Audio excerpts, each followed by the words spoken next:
চট্টগ্রাম থেকে ঢাকার উদ্দেশ্যে রওনা দেওয়া বিমান বাংলাদেশের একটি ফ্লাইটে যান্ত্রিক ত্রুটি দেখা দিয়েছে। এ কারণে ফ্লাইটটি ফের চট্টগ্রামে ফিরে গেছে। বৃহস্পতিবার 24 জুলাই সকাল 8:58 ফ্লাইটটি চট্টগ্রামের শাহ আমানত আন্তর্জাতিক বিমানবন্দরে নিরাপদে অবতরণ করেছে।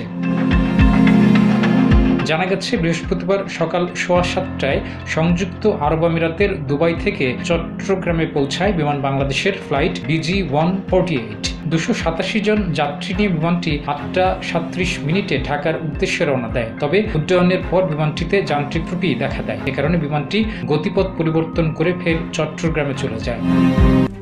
RICL TMX, যুগের পর যুগ স্থাপনা থাকে মজবুত।